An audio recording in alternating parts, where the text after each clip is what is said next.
Hello, everybody. It is March 2nd at 7:02 p.m. EST, and you are watching the Dovecote with Kavita of Songs for the Dusk and other things. Would you like to introduce yourself? Yeah, sure. My name is Kavita. I made Songs for the Dusk. I've made a couple other things, including a recent expansion for Songs for the Dusk called Daybreak.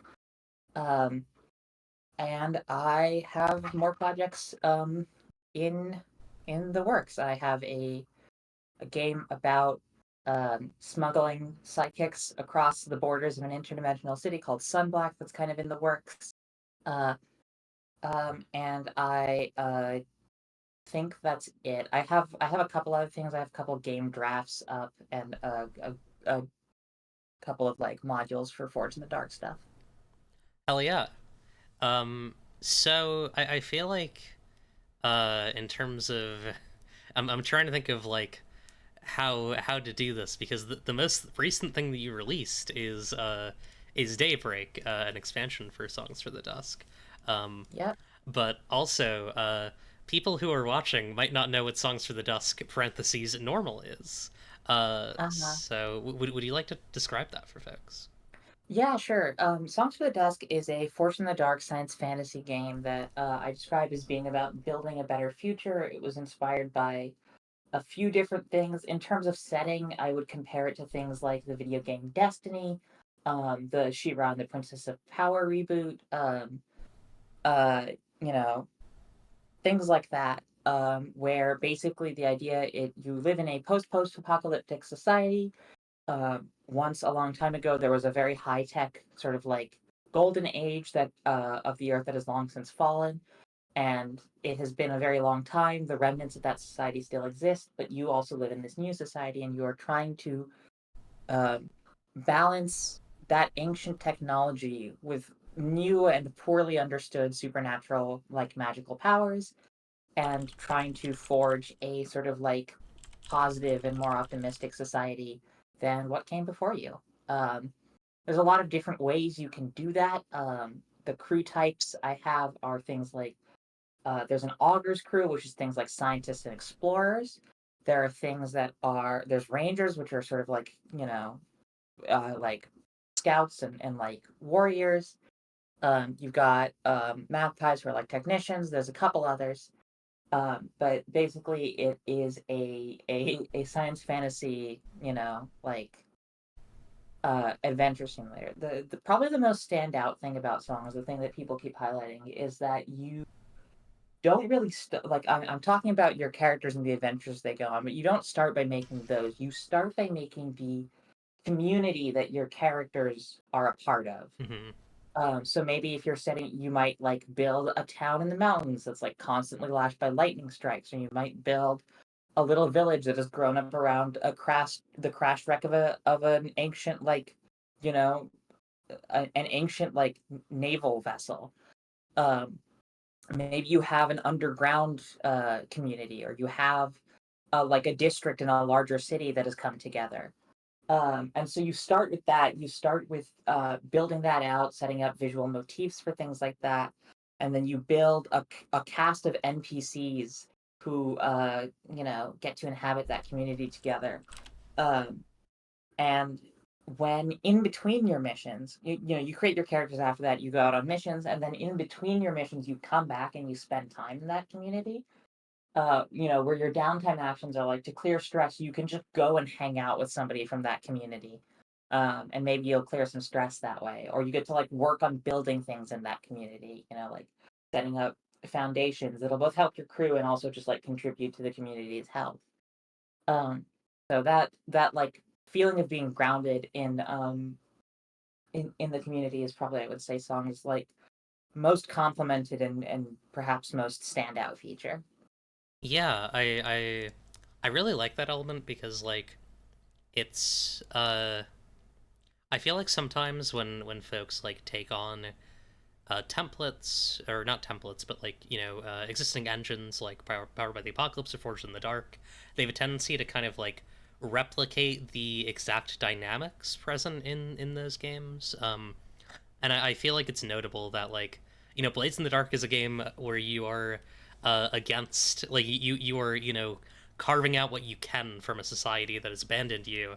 And Songs for the Dusk is very much, I would say the inverse of that, where it's like you are carving out opportunity for a community that like embraces you, right? Yeah, that's reasonably accurate. I do think a lot about that sort of thing where people don't. I've seen a lot of games where people don't go far enough. Um, in terms of like, um, Forge in the Dark is a really, really or sorry, Blades in the Dark is a very, very complex game. So when people make Forge in the Dark games, I think there is a feeling of, at least certainly this is what I felt very early in Songs' life, that's like, oh, these systems are all so complex and they work together so perfectly. Um, I can't afford to take anything out. I can't really riff because what if I break something? Um, but there's a principle in the Blades book uh, that says something like Blades is designed to fail gracefully. Um, where the idea is like if you forget complex rules for something and you go with the most obvious option, usually that turns out okay. If in a worst case scenario in Blades, you can always just roll some dice and decide based on like, oh, I got a 4 5, so what does a mixed result look like in this scenario? And if you've forgotten some elaborate rule about like faction tier or whatever, like, yeah, you're technically not playing the game right, but that feeling of failing gracefully is not just that you don't have to like hard stop and like all look through the rule book. You can kind of just like snap off a very basic rule. And I think because of that, like what that means is if you're designing a Forge game from the ground up, at least this is how I would design future Forge game. It's not what I did for Songs, even though I should have. Um, is like you really want to start with, I think, the bare minimum that you can get away with and add only what's necessary rather than kind of like taking the whole thing and then taking parts out. Having tried it, uh, you can get to a good product if you start with the whole thing and take parts out. That is what Mm-hmm. I did with Songs, and it did end up turning out like pretty well. But I would not do it again. And I highly recommend that like even if you start from the top, like keep as much of Blades as you need, but don't keep more because like the games that really shine do it by um the games that really shine in any mechanical framework do it by adding things to that framework. They do it by like sort of like making people realize I didn't understand these tools could be used this way. Um and I think that like Songs owes even its design language to a lot of games that did that. If you're an aspiring Forge in the Dark designer, my number one recommended read is Callum Grace's A Nocturne, uh, which is a game that is like not very in line with my aesthetic, but mechanically it does so many things with the sort of like classic Forge in the Dark formula that it really blew open my sense of like what was possible in this sort of mechanical framework. Um, there is I'm sure there are others that do it. Nocturne is probably my it's the one I know best, but I also have not been reading very many games in the past year or so because I've been too busy making them. Mm-hmm. Uh, but I think it is like whether it's a Nocturne or whether it's something else, like you know, broaden your mind about what's possible in any given framework. Yeah, I very much agree with that perspective. As someone who is like uh personally in my own work like really used when I do use like other engines, use them as resolution systems more than anything else. I very much agree with that perspective of like go to the lowest possible point and then build up from there instead of taking the whole damn thing and then pulling away. Um, but I'm trying to remember. See, part of this is that I prepared I had like vague questions I wanted to ask a week ago, and then, Uh-huh. or yeah, a week ago, and then I the internet did not work, but um, I do know things I want to talk about with you. So, one thing that I thought was interesting, I think you and I talked about this vaguely at Big Bad Con when we met, is that one of the listed inspirations for Twilight. for Songs for the Dusk is Twilight Mirage, which is the only season of Friends of the Table that I've listened to in full, and I know people will find that shocking. But I don't find it. You're not even the only person I know who has done this. okay, good. Uh, but one of the other things that you'd mentioned, I think, and I don't know if you still like hold this, but I think you had said basically that like this was in nicer words that I'm about to say, like this was your way of kind of revising that, right? Like you were kind of exploring some of your maybe disappointment in Twilight Mirage. I It was a few different things. I disappointment. I think that's true, but I would asterisk that by saying that this was the disappointment of a much younger version of myself, Hmm. and I don't necessarily think that all of her doubts were founded, or if not founded, then at least totally fair. Um, Twilight Mirage, I think, is one of Twilight Mirage to my mind felt like a season that was looking for a system that didn't exist yet. Hmm. And so they did, I think, the best job they could with what was available on the market, at least with regards to Scum and Villainy. I think they did the best job of like adapting Scum and Villainy to that setting as anybody could have. But I think, Songs for the Dust could not have existed without Twilight Mirage, but I did design it to be a game that Twilight Mirage could have worked in. There were a lot of like in prior drafts, there were a lot of ability names that were just straight up references to sequences in Twilight Hmm. Mirage. Um, and I definitely owe a lot to the way Twilight Mirage like riffed on both its own aesthetics and aesthetics from other pieces of science fantasy. Um, it was also in terms of like at a thematic level. Um, I think as someone who was disappointed by, I think this is the part where I think my younger self is being kind of unfair. I really expected Twilight Mirage to be like perfect, Hmm. um, because I was a 20-year-old. Yeah, real. Um, and and so I found myself really frustrated at the time by what I perceived as like it falling short of my expectations. And I think Songs was like a really object lesson in like, my first rule to myself immediately was I would like to call this an optimistic game, but I would not like to call it a utopian game, because I think that's setting myself a standard that I can't reach. Hmm. Um, and so to that end, I think like it was an attempt to. I think it began as an attempt to explore some of the disappointments of my younger self, but it has since evolved into like me. I would say that having explored those disappointments now, I think I was probably being a little bit unfair to the work as a whole. Um, Yeah, very fair. I can very much relate with the uh I would say both things of one of like seeing things that are imperfect, especially AP that are imperfect, and kind of like uh maybe like catastrophizing, at least on my part, catastrophizing about those things. Um, and then also the other element of it, like I've definitely like I think Sapphic World is probably the best example of a thing that I made where I was like very much not interested in making utopian fiction, but interested in making something optimistic, which I think is like uh very understandable in like the position we find ourselves in, the era that we've been yeah, been forced into, right?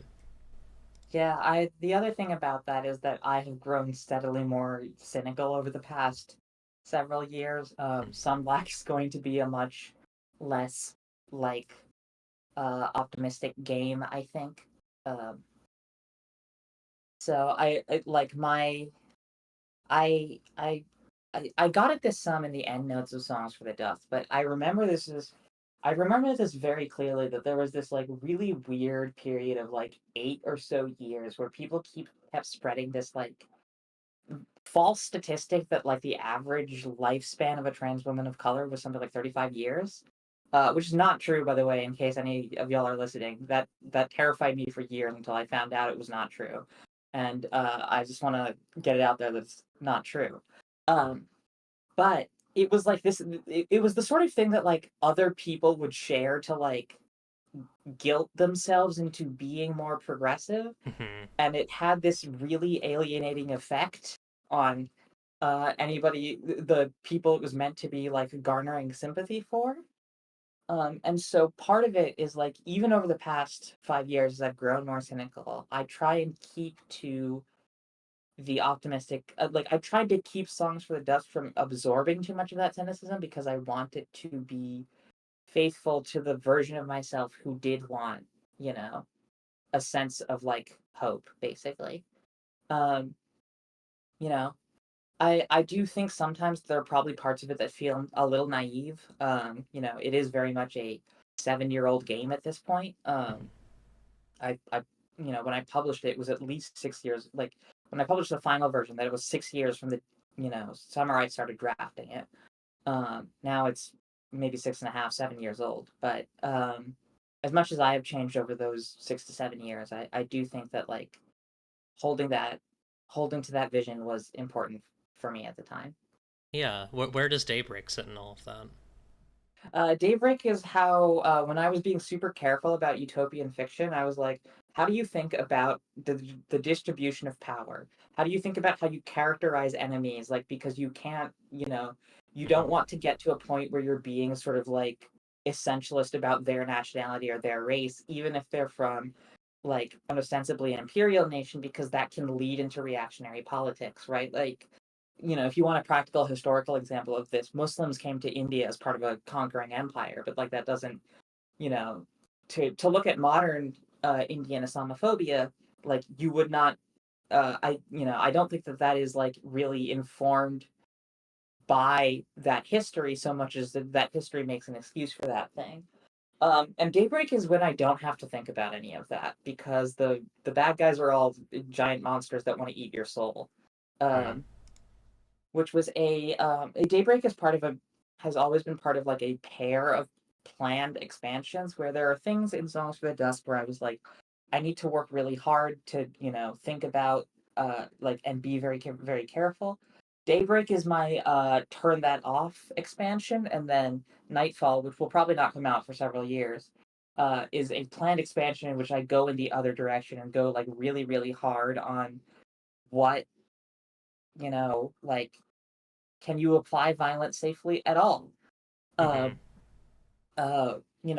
what sort of like checks, is it possible to apply checks to violence in ways that don't sabotage its ability to stand up to really, really like outscaled, imperial powers, right? Like how can you check violence in a way that stops you from hurting vulnerable people on your own side without sabotaging your ability to fight off, you know, something as powerful as like a full state, an invading state, basically.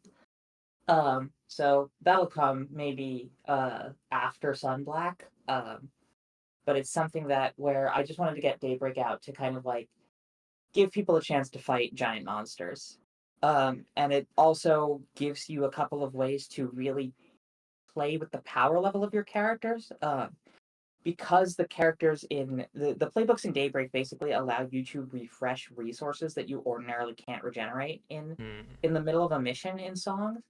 And so if you like play your cards right and you have a little bit of luck, it's hypothetically possible. I think Force in the Dark games are games about like running out of resources.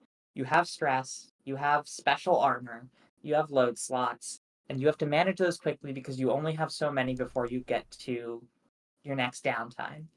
Um, and then in Daybreak, there's a playbook that can refresh your special armor. It's called Melody and Songs. There's a playbook that can reset its own load slots.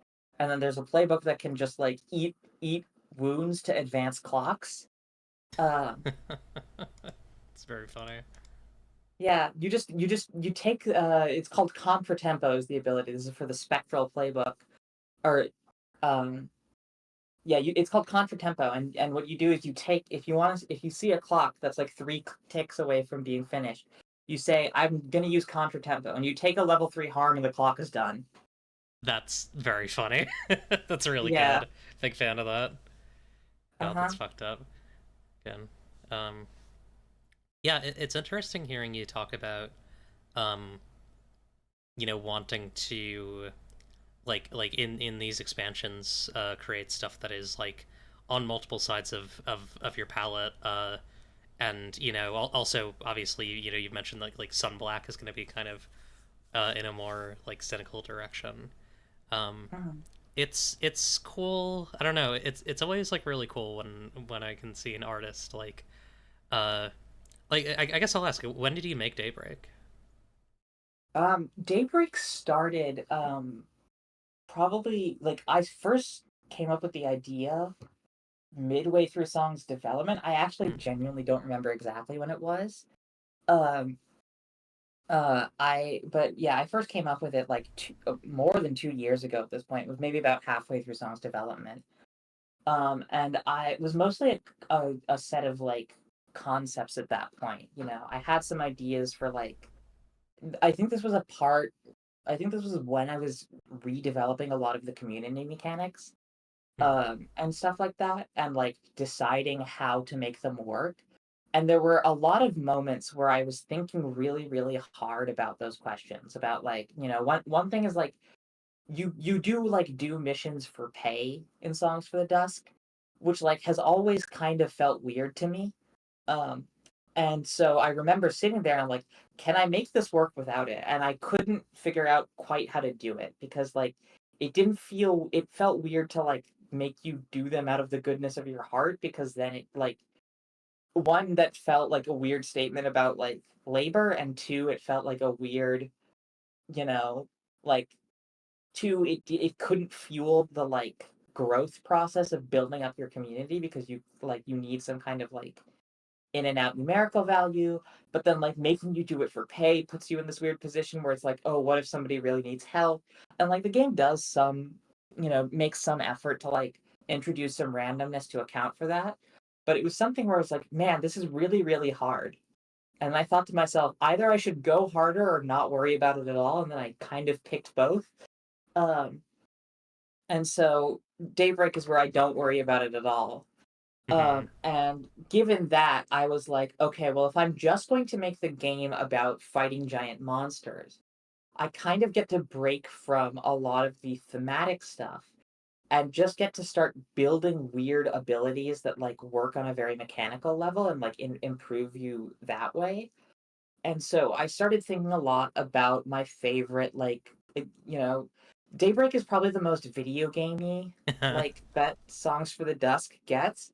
And a lot of it is inspired by games I was playing. Like, a lot of it, like, I talk about Songs for the Dusk being aesthetically inspired by Destiny, but, like, Daybreak is probably the most mechanically inspired by Destiny.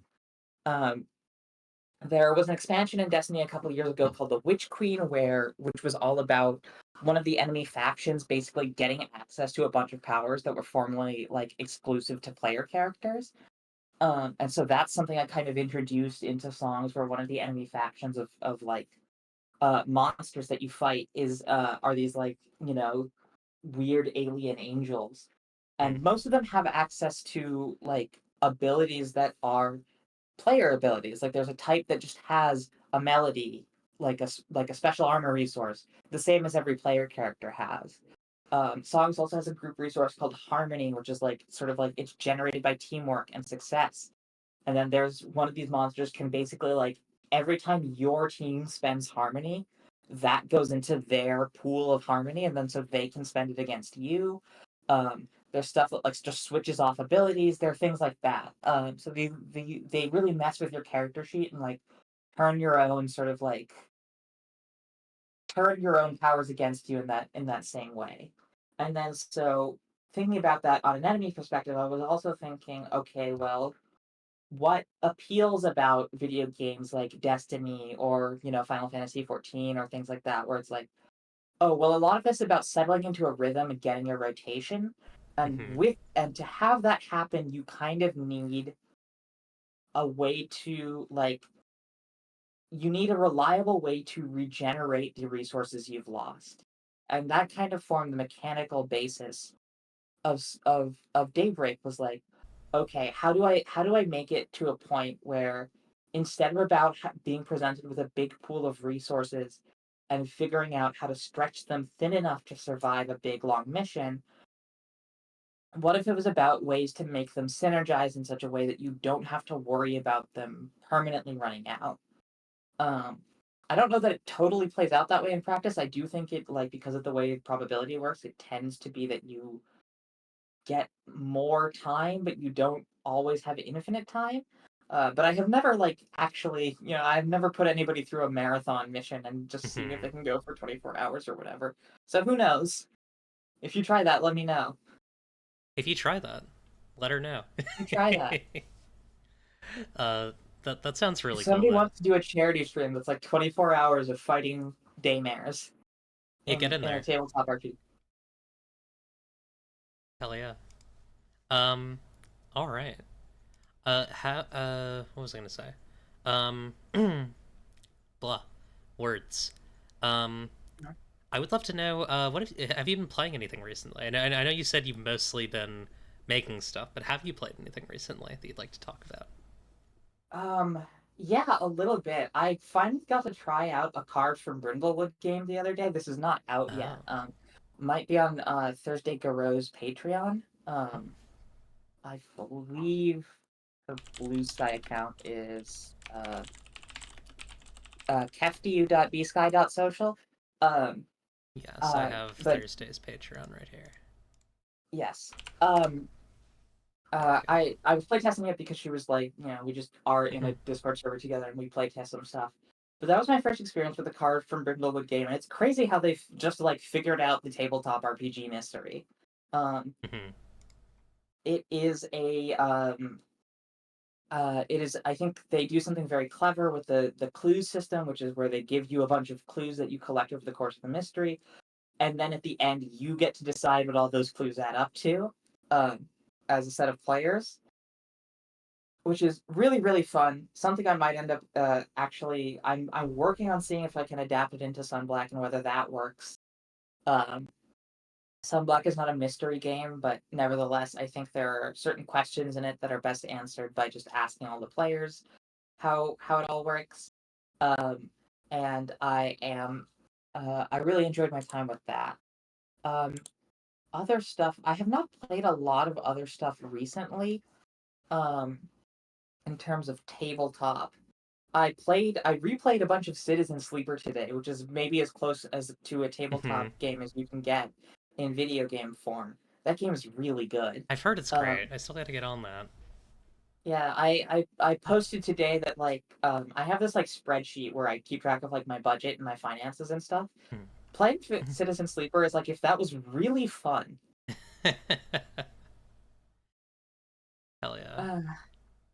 Uh, so highly recommend Citizen Sleeper, which like it does cite, I think, Forge in the Dark as an inspiration for its like video game design, Hmm. and I think probably would be like I think would be part of a very fruitful loop if anybody wanted to like pull on that stuff to influence their tabletop design. Isn't there a Um, Citizen Sleeper TTRPG being made? is there? Feel like there might be. Um, I know there's a Citizen Sleeper, and then the sequel came out a little while ago, Starward hmm. Vector, which I have not played but would like to. Um, I don't know if I've that sounds plausible, uh, about the tabletop game, and I bet it's good. Um, I'm trying to think Yes, if there's there is a anything else. TTRPG by Lost in Colt. Neat. I did not. I did. I knew vaguely about this, but I Yes. didn't know about it. Uh, you know, I wasn't paying much attention to it. But there you go. Yeah. And then I read all of Triangle Agency recently, but Ooh, I good have game. not played it. Yeah. Good That ass game. game is so dense. Yeah, there's a lot going on there. Yeah. It's great though. I remember reading this game and I was like, oh, I can't make this because RPGs are my side hustle. Yeah. This is the kind of game that can only be made if RPGs are your day job. um, I I've probably told this story on here at one point, but I was talking with with J Dragon, my friend Jay, about Uh, about games and like using substances to make games. Um, and Jay was like, yeah, if you want to make like a certain type of game, you have to like you have to be on something. You have to be on some sort of stimulant. And I was like, uh, I was like, I don't take anything. And Jay was like shocked. Jay was like, I when I read Sapphic World, my I immediate remember you thought, telling this story. Yes, yeah, I listened to the back 3 episodes of this. I think that might have been on the Ira Prince episode. okay, I'll tell it again to the audience. Said, if I were making Sapphic World, I would be on cocaine. Cocaine is the way that I would do it. Uh, and my response was basically, yeah, but like, the stimulant that I was on was gooning, and also like being unemployed. Like I Uh, cannot write Sapphic World again. Is the thing. yeah, So I totally hear you on the front of like, this is my side hustle. I have a job. yeah. I mean, Yeah. Songs for the Dusk is like my stimulant was antidepressant medication, Mm. but also it started when I was in college, um, where it was really it's really funny to me whenever I remember it. I was like really struggling through all of college, and I got on antidepressant medication. And that summer, I started making songs for the dusk, and like in college, I would go to the library. I would do a bunch of my homework, and then I would work like 6 hours just writing songs. Hmm. Um, I put so much effort into that game, and like if I had been doing it efficiently, songs would have been gotten out much faster. But unfortunately, a lot of that effort was learning where to put in effort. Hmm. Um, so hopefully, if I ever find myself in a place where I can put it like just write for 6 hours a day, again, I will have the like wherewithal and the organizational knowledge to get a lot more done a lot more efficiently in those 6 hours. If there are like But any rich, also, oh sorry, go ahead. um, I mean, some of it was also just that like I had to write to attract people to play test, because I didn't know anybody, um, and therefore could not organize games, which is not a problem I have as much these days. Uh, but yes, if any rich freak loves tabletop games and wants to hire me full time, um, I'm very good at writing. You understood exactly what I was gonna Uh-huh. say. You same wavelength. Uh, yeah. Hell yeah. Well, how do you feel about honestly our news is pretty short this episode. Yeah. So I'm trying to think of how I want to plan this out. Okay, people, I'm begging you, send in good questions that me and Kavita can have like long conversations about, um, so that we can like at least get this episode to like an hour and a half. Uh, Teacher of Genius has been quiet this month, unfortunately, and I have been kind of scraping the bottom of the barrel. Not really. These are fun things, but like I've been it hasn't been the most exciting stuff in the world. Or it hasn't been normal news. We've been kind of exploring some alternative stuff recently, and as much as I love doing that, I would also love to. I don't know. I'd love for there to be some news, but yeah. The point being, please send great questions to darlingdemoneclipse@gmail.com, and we will answer them. Uh, they can be about anything.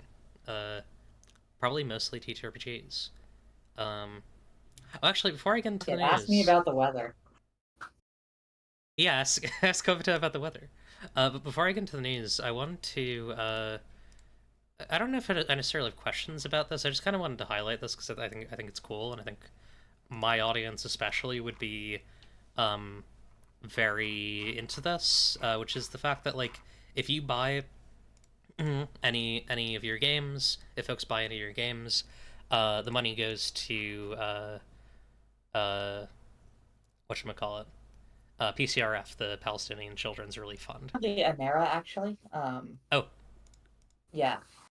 It used to be PCRF. I switched to Anera very shortly. So what's on my page is that it goes for aid to Palestine, and then on my author page, I kind of explain that like things in Palestine tend to be fairly unstable. It's not Hmm. always the same like organizations that can get to the same places and do the same work. I started with the PCRF shortly after the like 2023, you know, like conflagration, I guess, for lack of a better word. Um, I switched to Anera, I think, based on basically like the PCRF was unable to do some key work, and Anera seemed to be able to. I've stuck with Anera since, but it's generally towards aid for Palestine, and I just keep the organization flexible so that it can keep up with any changes. But yes, aside from Itch's ordinary 10% like platform cut, the rest of it all goes to Palestinian aid. Yeah. So if any of the games we've talked about, or games we haven't talked about that you see on Kavita's page, seem interesting, please grab those. Uh, both so that you get to play and enjoy some great games, and also for a really important cause. Um, cool. Yeah, let's get into the news. Let's get into the TTRPG news. Coming in hot, we have Cordis, the news bird, um, coming in from I don't know. It's always tricky to think of new and novel places for Cordis to come from. Um, I feel like Cordis is coming from heaven today. I don't know. I don't know how she got there. I think it was like it was like Cordis didn't die. It's just she's coming from heaven. I think you can just go there if you fly. Yeah, if you fly high enough, you can probably go there. Um, Yeah. so yeah, we're gonna talk about some cons first. There's some cool stuff. Oop, hang on, I'm shifting around some tabs really quick. Um, there are some cool like small cons that I saw on the web.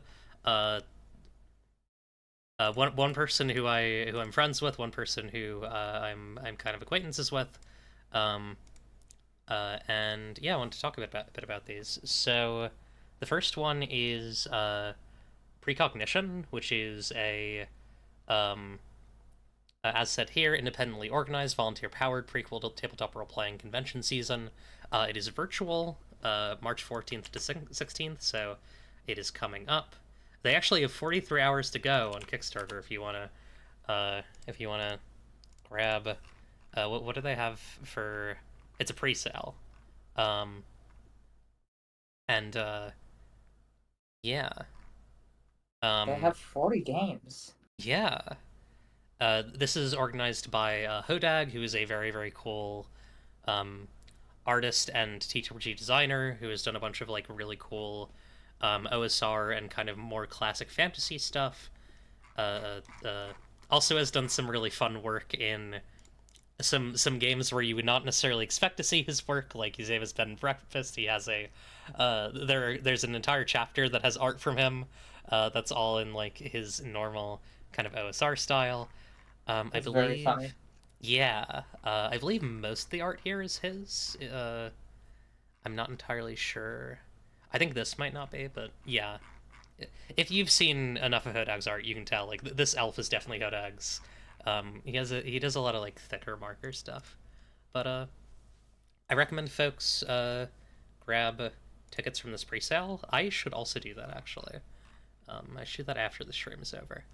But also you will be able to otherwise and play some cool games that will be in the uh, of it seems like there's going to be a variety of games, but I imagine there's probably going to be a focus on like fantasy games because that is generally what Hodag does.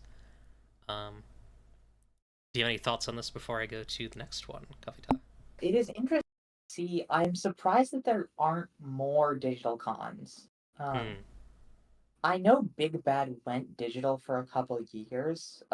Those years were my not using social media years, so I didn't pay as much attention as I maybe could have. And by the time I got back to doing Big Bad again, it was in person, and I was being invited to a panel for being good at posting. Um, This is not a joke.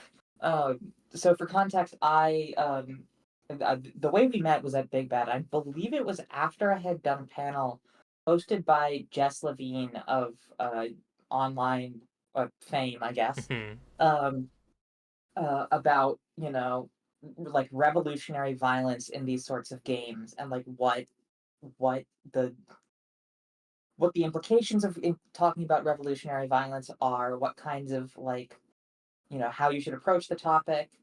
Um, and so, like, when she invited me, it was because I had posted so good on the now defunct social media site co-host that she was like, "Wow, I'm really honored that you like I posted so good," and then I posted about her game Planet Fist, and she was like, "Wow, I'm really flattered that you looked into my game because your posts are so good." And I Mhm. was like, you haven't read songs yet?" Um, and she was like, "Nope, I just really like what you post." That's really And funny. then I got invited onto a panel. This is so this will never stop being funny to me because like I am quite proud of songs. I think it's a very very good game. I don't think I'm similarly proud of posting. Yeah, I'm that not a is bad poster, but it's not what I would consider uh my best work. that is actually very funny. Yeah, I do think that I think was it that you were at because I feel like you and I met after Jess's panel on GMless games. it might have been that. Yeah, Yeah, were because you I on showed that up for that panel because or it were was just you were I sat in was the not on that audience? panel because I had not made a GMless game. Okay. My friend, in addition to Jess being on there, my very good friend Caro Sershin was Hmm. on there. Caro Sershin, you might know from things like "I'm Sorry, Did You Say Street Magic," "Last Train to Bremen," a lot of other really great stuff. But I think those are probably the two like biggest things they've made. Um, but they were on the same panel with I think EJ, who was also on the Revolutionary Violence panel. So few people I knew. I went there. That might have been how we met because that was the day before I think the Revolutionary Violence panel. Yeah, that makes sense. That I feel like I remember that night being really wild because I was like, "Oh, I'm." I mean, I feel like Big VadCon was generally wild for me because like I am I very much like underestimate the degree to which like people see the things that I do. um, Uh-huh. and so and so going to VadCon and then talking to a bunch of people who I like at first didn't realize were people who I knew from things and then realized that they knew who I was. It was really kind Yeah, of wacky. Um, yeah. it's a silly time. Um. Anyway, so I've long since lost the original thread, which was about the existence of digital cons. Yes. Um. But I'm surprised that you don't see more digital cons available. I think that it would be neat to have more of them. I like the like I said, Big Bad did do those for a couple of years during what I will call the height of the pandemic. Hmm. Uh, and then as kind of the pandemic socially ended, um, they shifted back to admittedly like Big Bad itself shifted back to a very masked and like as COVID safe as can be version of the in person con as possible. I think they were probably quite responsible as far as that goes, but I do think that like online cons are a neat way to get into like I think they're a good way to like explore the hobby and to like help it develop as a scene. And I would like more of it because I think that like Big Bad was a really really great time. I genuinely am not sure I have it in me financially to go next year. Hmm. Like it kind of ate into a lot of my savings this year. Um and like it is undeniably much cheaper to just host a digital con, and I would love to see more of them. So I'm glad that like precognition appears to have clicked over its $500 goal, which I'm really glad to see. I hope that people see it and go run more stuff. And I hope that people will, like, seeing its success, try and organize more online cons. Yeah, I absolutely agree. It's yeah, I am also not sure if I can afford to go to Big Bad Con this coming year, so I feel you in that regard, and I'm excited to have more of these. I'm excited and hopeful that we have more digital cons. I'm sure I'll end up like asking them to comp my ticket or whatever. Maybe I can get Yeah, on another panel and have it comped that way. I'll figure out something, I'm sure, as well, because I did have a really good time this past year. Yeah. Um, all right, and then speaking of in-person cons, Jax Romana, who disclosure, like a really good friend of mine, uh, is running a house con, the second of a series of house cons in, I believe it's gonna be either Baltimore or New Jersey. Hang on, I can let you know. Um, one of these, yeah, either. Sorry, I was completely wrong. Either Delaware or Philadelphia. Um, so there's an application here. Um, it is 325 a person. Um, though I believe that includes some things. I need to let me double check this. Um, I'm not entirely sure, but yeah, it is a mostly LARP focused house con. Um, so there will be a uh well, chamber LARPs, community meals, a zine library, and a heated pool, uh, and a bunch of cool LARPs. So if you are into LARPing, and zines and very small house cons, give this a look because I think it'll be fun.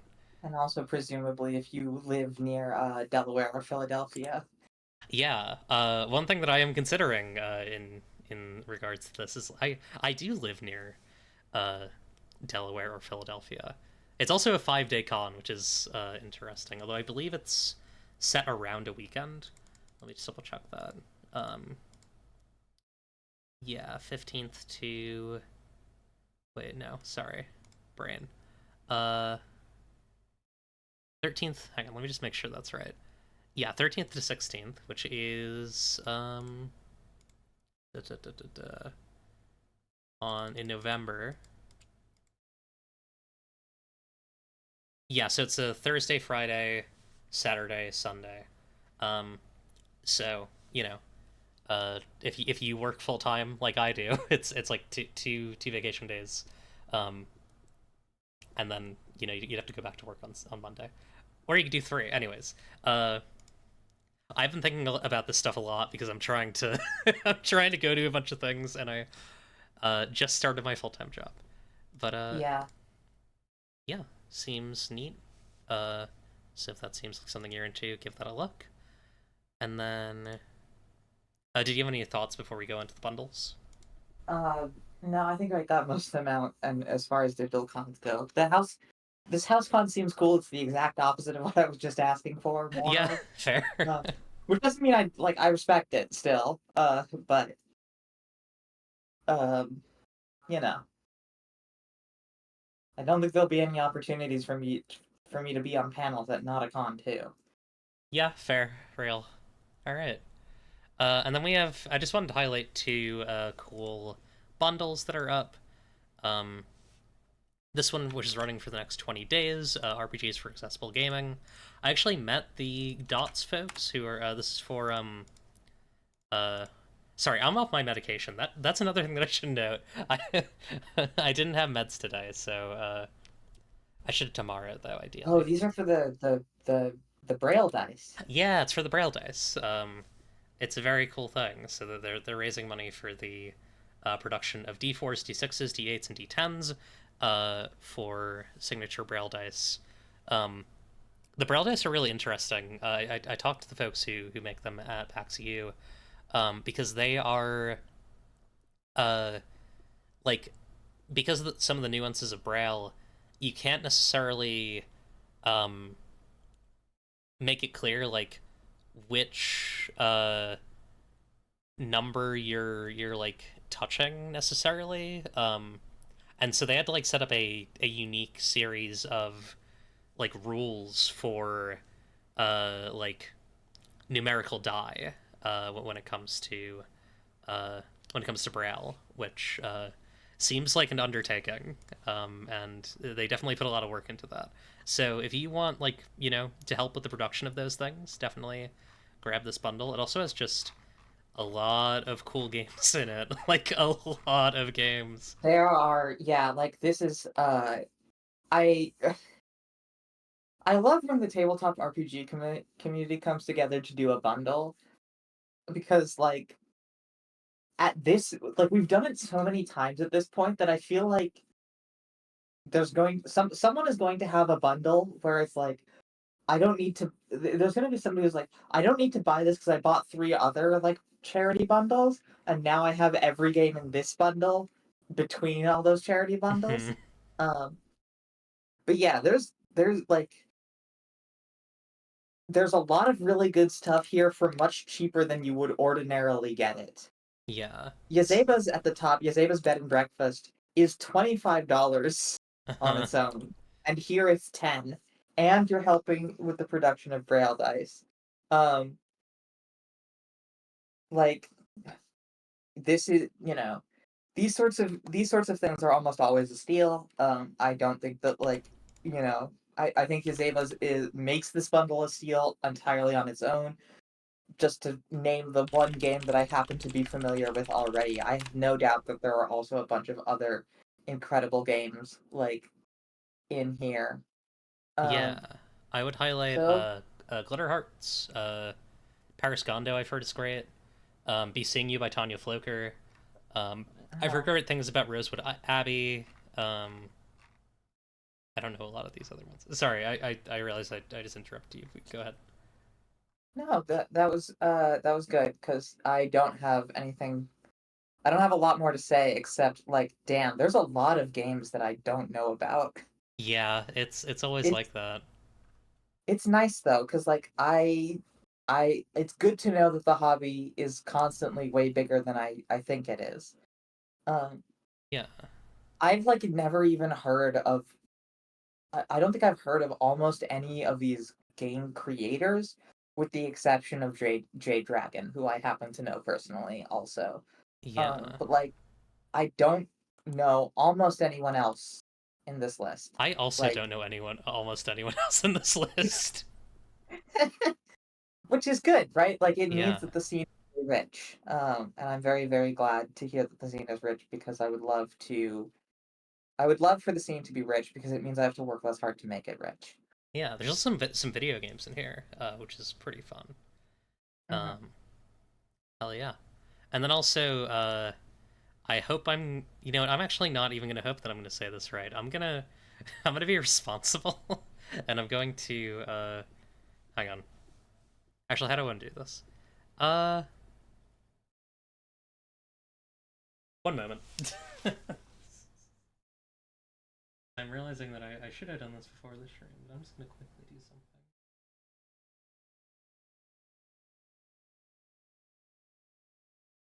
I'll be 1 second.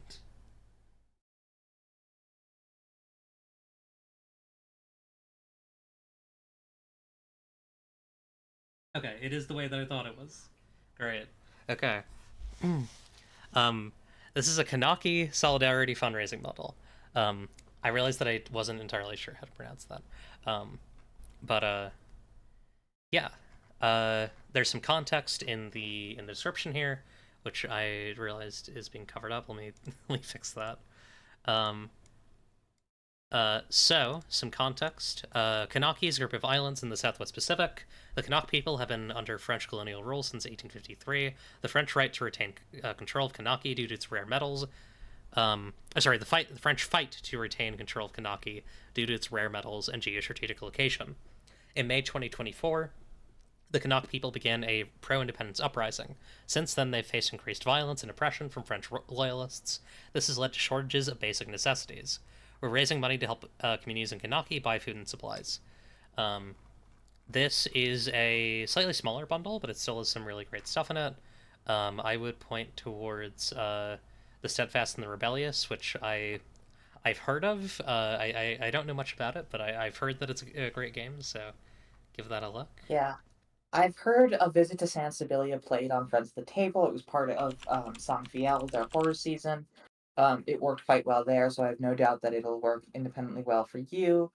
Um, I don't know a lot of these other games myself. Here's another Tanya Floker special. I guess I don't Oh yeah, actually know much about Tanya Floker's work, but I assume you do. yeah. Tanya's a friend. Tanya also. I think we actually talked about Mom Chums on a previous episode at one point. So give this a look if you you know if you want some more cool Yeah. games for an important cause, another important cause. Um, Hmm. hell yeah. All right. Any additional thoughts on either of these? Not really. All right. How do you Go check feel? out these bundles and grab so many tabletop games. Get an inadvisable amount of tabletop games. Um, Yeah, you won't play all of these, but you will have them, you and won't regret it. that's yes, exactly. You won't play all of these, but there may come a time in your life where like I'm in the middle of a campaign and I need a really specific game Hmm. to capture like the next episode of the next session where we're not playing our ordinary system. And then you'll go to your itch.io library and you'll be like, oh, right, because I paid $10 for that huge bundle of games.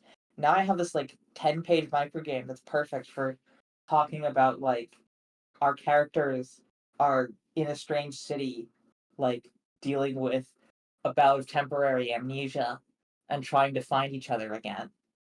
Um, or I have to talk to the ghost of my best friend's father or whatever. Um, and you will find a game in there that will be perfectly suited for this, and you will be grateful that you not only helped a good cause, but that now you have just the vastest possible array of tools from which to choose for your hyper specific needs. Yeah, this is true. This has happened.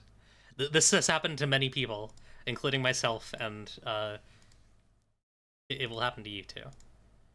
Um, okay. Oh, we have a lot of good questions. So let's. How's about um, how's about we take a 5 minute break and then we'll be back with questions. Sounds good. If you have any others, send them to darlingdemoneclipse@gmail.com, and we'll be back at 05. See you then.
Hello, everybody. We're back. Oh, I'm so sorry you missed the notification, House of Dreams. Well, welcome nonetheless. We're getting towards the end here, but there's still more show to go. Um, Mhm. Before we hit the mail, I wanted to just quickly mention, I wanted to shill a bit. I have a backer kit campaign for Dracotrification currently up.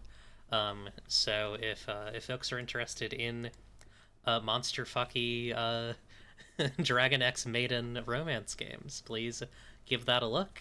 We are like about halfway to our goal with 20 days to go.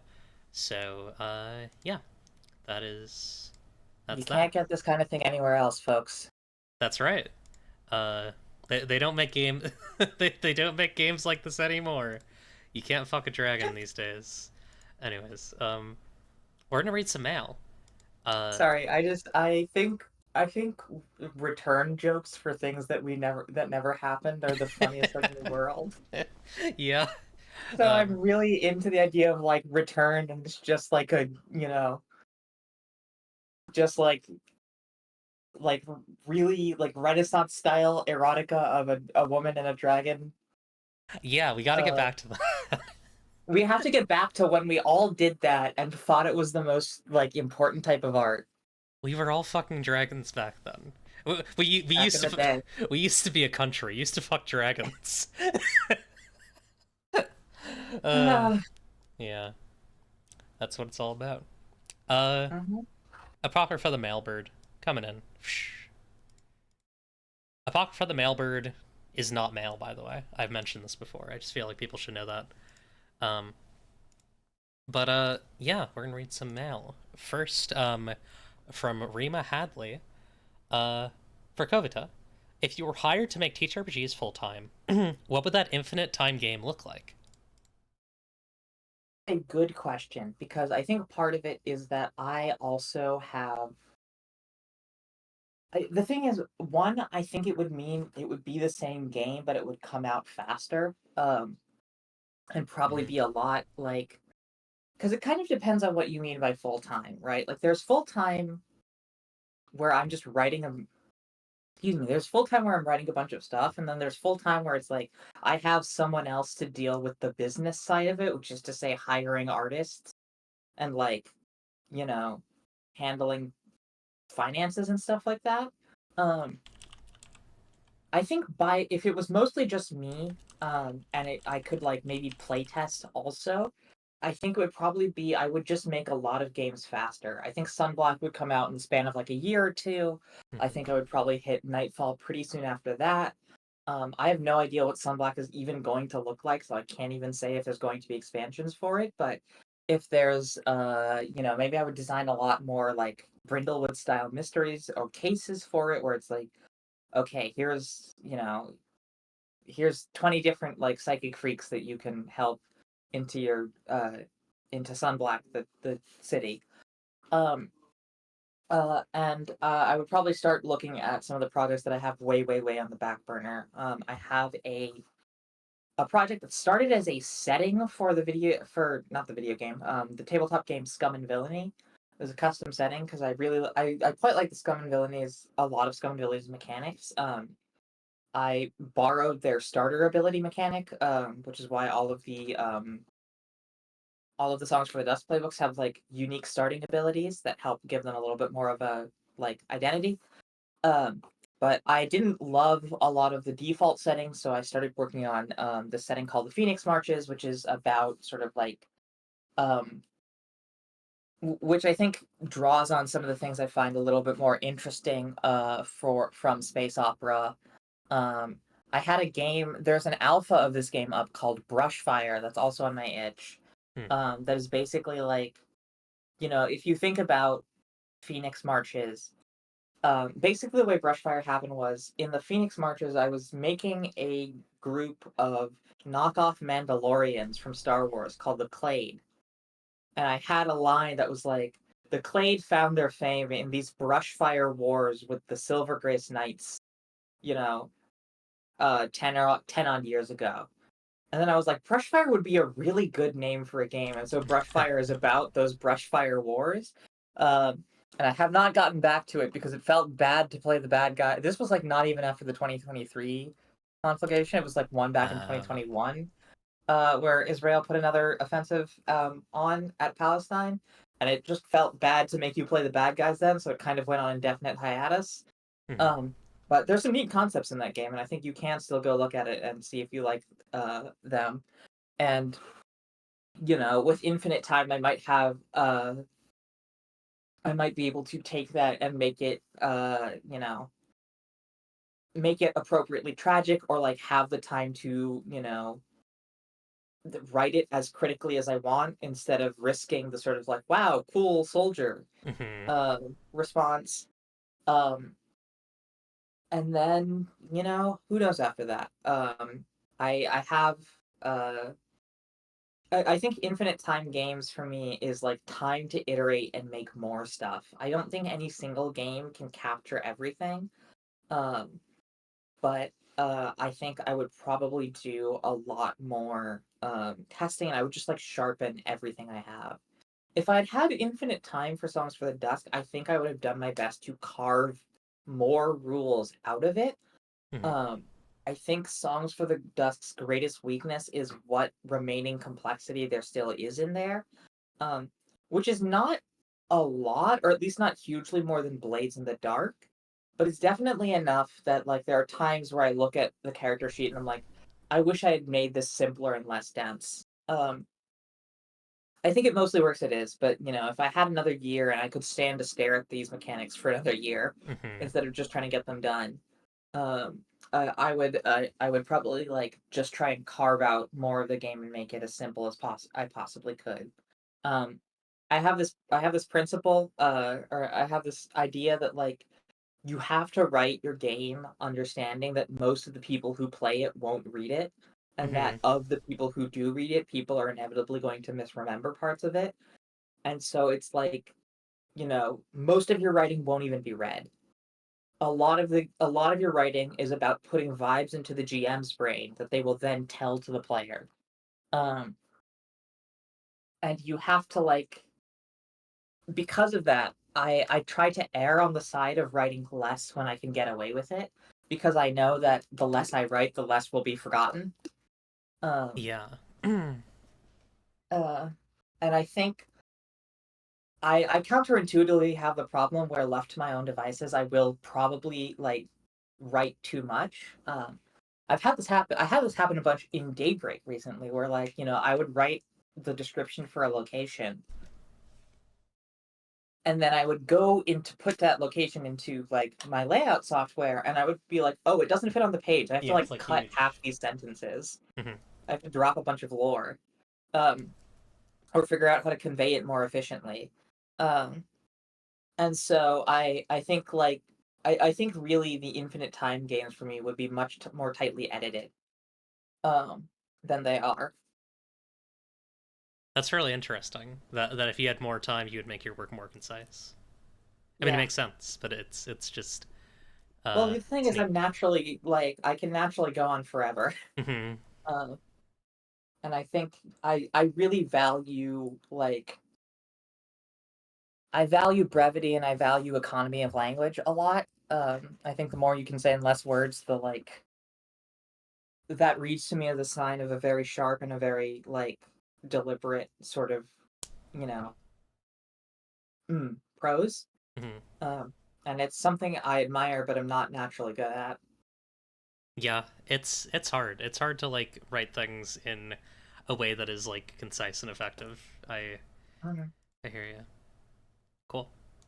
Um,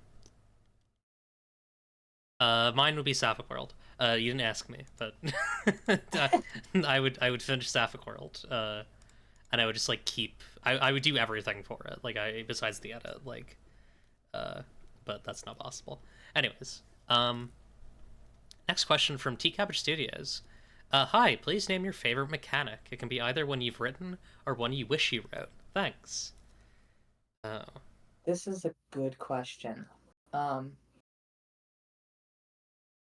I think probably my favorite mechanic. This like changes a lot with context. mm-hmm.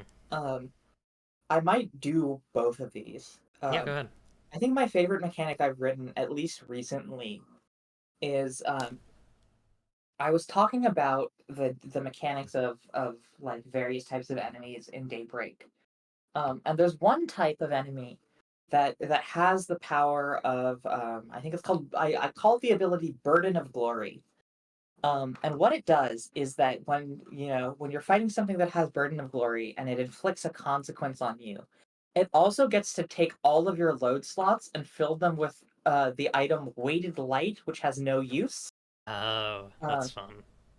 yeah, which I love the idea of just like being weighed down with a bunch of like just like garbage illusions of nothing that have physical weight. Mhm. Um, I love the idea that it's like you better use up all you better bring a bunch of stuff or else somebody else will put a bunch of useless stuff on you. Yeah, Um, that's fun. I think probably more broadly though, my favorite mechanic is the community members. I think that's the thing that really makes communities come alive in songs. Um, Way that works broadly is everybody makes a member of the community and you assign them a couple of like motifs or what I call them. They're like key phrases, and these are things like it can be like it can be anything from like well polished armor to like you know fearful eyes to like an ancient robotic frame. And so everybody gets to make one of these and add them to the community, and it so immediately brings the community to life. Everybody like people get really really attached to their communities really quickly by designing them. um and I think that's probably my favorite overall like broad mechanic. I think my favorite thing I haven't written is probably Realis's sentences mechanic, which I think Mhm. a lot of people will know about, but I really think it's immensely clever. I was very lucky to be probably the like first ever external playtest of Realis. Oh, interesting. Mm. Yeah, you can see my name and the names of some of my friends in the like thanks to that book Oh, hell actually. yeah. Um, but like, yeah, Austin Walker ran a playtest for a couple of the Friends of the Table cast members, and then he basically like showed me the draft. I was like, this is cool as hell, and then I was like, hey man, can I just like run this? And Mhm. so I got to run the like basically the first ever non Friends of the Table playtest, the second ever playtest of that game. Um, and I to this day, the thing I'm really impressed by, but with Realis, is the way that the sentences really fix, I think, one of the big problems that a lot of tabletop RPGs struggle with, which is like getting a sufficiently broad range of stats, quote unquote, Mm. to make non-combatant, non-action hero characters as capable and as like impactful on the story and on the events of the game as the more sort of like conventionally action hero characters. Our playtest game of Realis was like a noble duelist basically who had like a cool sword, a sort of like scholar witch who could manipulate psychic powers, and then there was basically just a very humble repair woman who did like like no supernatural powers really, like mostly just there for because she is able to do a hard day's work. Right. And yet she felt, because of the way sentences work, because of their broad applicability to the like dramatic situations of Realis, it was it was really really like I can't overstate how special it was that she was able to contribute to the story and like feel as though she has such an equal presence in the story as both of the other much more like conventionally heroic or at least conventionally sort of protagonisty characters, right? And Yeah. especially like in RPGs nowadays, like inevitably people will make the comparison to video game RPGs, and it's like you don't play characters who just put stuff together in those types of games, Mhm. right? Like Mm. Dungeons, I guess Baldur's Gate 3 is also a tabletop RPG, but like, Mhm. Bioware games are not just like, oh, I don't like you can't play a Bioware protagonist who doesn't know how to swing a sword or shoot a gun. Yeah. Um, you don't play a Skyrim protagonist who's never touched an axe. I mean, I guess maybe you could say who's never touched an axe before the game, but like to survive that game, you will probably kill something. Um, and I think it is really, really impressive that Realis has found a way to make these sort of like non-combatant, non-action hero characters work at the same level and with the same breadth as the more sort of like conventionally active characters. So I think that's probably my favorite thing that I have not made. Those are some good picks. I really like those. I still gotta play Reals. It seems great. Yeah. Seems like it has some things that I would personally really enjoy as someone who has an interest in like word oriented like design. It seems really neat. Um, I let me think. I'll also answer both facets of this question. Um, my favorite mechanic that I have made is oh gosh, I see. I should have been thinking more about this as you were answering, but I was just thinking about your answer. Um, but I think that it's probably something in oh gosh, it's probably something in Sapphic World. It is probably one of the like major mechanics for one of the playbooks. If you want to cheat, you can just say something you like recently, and then maybe while you're talking about that, you'll get an idea for what you like uh more Overall, broadly, because that's what I did. yeah, no, that's real. Okay, a recent thing that I wrote that I really like in Sapphic World. I recently I recently did a thing where I took the because initially castles and lairs were things that were either a relic or like a thing that certain playbooks had. And what I did is I made an appendix for castles and an appendix for lairs. And I think like I'm really excited to do more with that appendix thing as a mechanic. Like appendixes that can be used across like an infinite array of like playbooks that people write for years and years and years. Like I think that's really fun.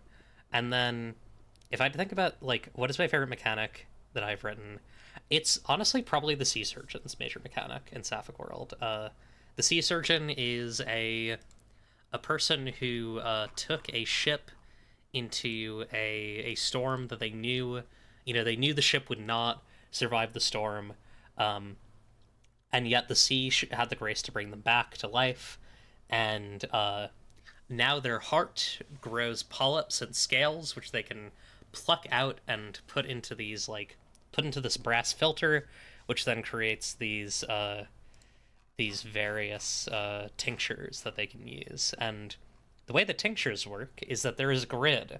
There's a tincture table, which details which scale and which polyp you have to use to get specific effects. And when a person drinks a tincture, they gain those effects. Some of the polyps and scales are not initially available, so you have to get certain moves that have specific conditions for how you get a tincture or a scale. Um, there are ways to mix and match the effects uh, of tinctures, so you can Oh, yeah, and then later on, the final move um, of the Sea Surgeon gives gifts, which gives each tincture a third effect. Usually they only have two. It gives each tincture a third effect, which you can then mix and match even further. Um, and so you wind up like really thinking about uh, what is the what is the remedy that I need to this situation. Um, what is the thing that this person who is in this situation needs right now, and how can I use the tools that I have to make that? Um, and it's like doing it from an axis that's not very familiar for Sapphic World. It's from a like very mechanical like. I mean, Sapphic World is like very mechanical, but it's usually very narratively driven. And it's doing it from this like very uh like arcane mixing things together perspective, but it is still interested in the emotions and needs of characters. Like for example, I'll give an example of one of the tinctures. So with a revenant polyp and a celestial scale, you can make a nostalgia tincture, which has these effects. The imbiber enters a state of gentle euphoria. The imbiber has enhanced memory, and with a gift, the imbiber can picture all of history. Um, so you can imagine how you might use those things for various like desired effects or undesired and effects.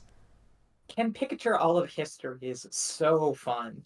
Yeah, it's there's a reason why it comes from their last move, I because it is love a lot. Here's the Karl Marx drink. Yeah.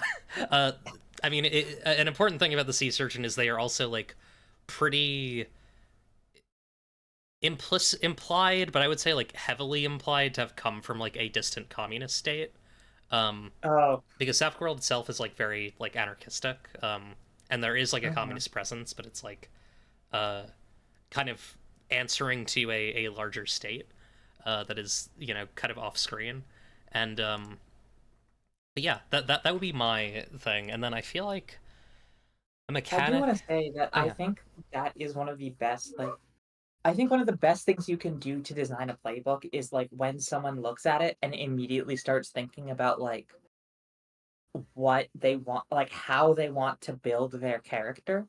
Um, yeah, like when they are looking at when they have their first ability and they're already thinking about like, oh, I can go in this direction for my build or that direction for my mhm, build. Like these ways of like getting like because I think the that those sorts of things are like a really important form of character expression and it's something people really latch on to. So, I think that speaks to like the strength of a playbook with the design of the sea surgeon of like I know I would look at that and immediately be like, "Oh, I have such a banquet of tools. mhm. Thank If you. only I can decide which ones are the most important." Yeah, I think the Sea Surgeon is my favorite Sapphic World playbook, and amusingly, it's not going to be in the first book because there are better things. There are better playbooks to start a Sapphic World player off with than it, unfortunately. Um, but it will be there one day. But yeah, games that a mechanic that I wish I made. Um, I think that should I go with this one? It's the one I always go to, but I'm gonna go to it anyway. Uh, the mechanic in Fellowship, where Fellowship by Velmini, where where the GM cannot decide things uh about the people, about like the peoples of the different player characters is really really good.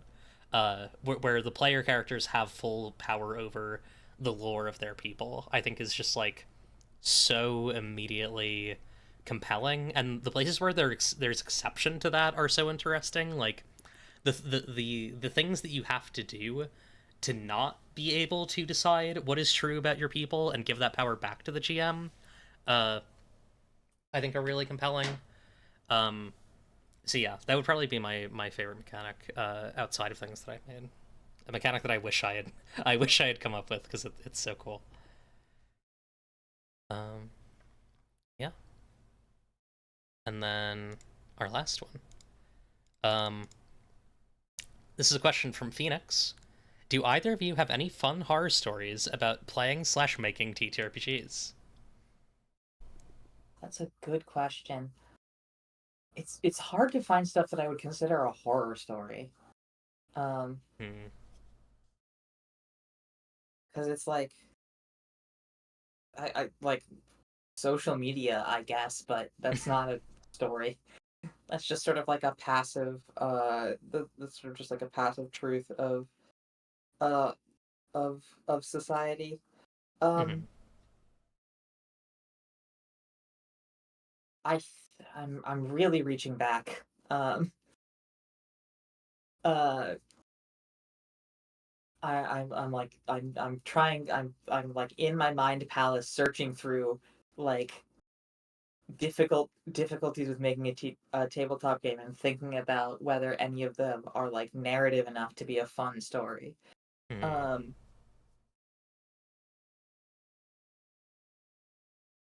I'm not sure I do, unfortunately. Yeah, I probably have some horror stories. I had a bad game of Monster Hearts at PAX U, not this past year, but the year before. But I think I've already talked about that on the show, and I don't want to put too fine a point on it because, like, I mean, one element of that is that like the person who ran that is like a person who like kind of runs in my circles, and so I don't want them finding out that I uh, am telling stories about. Uh, That's one of the other passive horrors is that you can't tell any of the like there's a lot of like the scene is too small to really Mhm. tell all the best horror stories in any public venue because then you're immediately like talking shit about somebody. Yeah. I think that I'll generalize a little bit. I know this isn't a guitar story, but I will. I think it's a useful thing to say, which is that I think that the worst TTRPG sessions that I've had after like I quit playing D&D have been games with people who I should feel comfortable around, or like games with people who like I align with in a lot of ways, like politically, personally, identity wise, where there was not a discussion that preempted that game about what we did and didn't want to see. Um, and some of those games are games where we talked about what we didn't want to see and we didn't talk about what we did. Some of those Mhm. are the inverse, but nonetheless, I think like if I have any horror stories, I think they come from that. I think they come from like not having that full conversation of the what do you want to see, what do you not want to see, um, and like I have old D&D horror stories. I have plenty. I, Like when I when I was a teenager, like there was this GM who was like 2 years younger than me, and we were playing D&D in our library's teen center, which had like kids running around.